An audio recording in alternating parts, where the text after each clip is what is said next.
দিদুন 30 টাকা দিয়ে 2 প্যাকেট ফুচকা এনে দিয়েছিল। তারই তোড়জোড় চলছে আজ। আমি এখানে প্রায় 6টা আলু সেদ্ধ করেছি, সাথে সেদ্ধ করেছি ছোলা।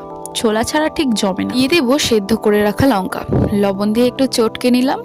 আর আমার পেঁয়াজে যেন বেশি টেস্ট লাগে, তাই আমি পেঁয়াজ আর সাথে ধনে পাতা, বিট নুনও অ্যাড করে নিলাম। আগে থেকে শুকনো খোলায় টেলে রেখেছিলাম ধনে আর জিরে, সেটাকেই বেটে নিয়েছিলাম। এখানে টক জলও রেডি করে নিয়েছি, খুব সামান্য পরিমাণ। এবার আমার বোনের টেস্ট করার পালা। ঘুম ঘুম চোখ নিয়ে প্রায় রাত 10টার সময় ও ফুচকা টেস্ট করছে।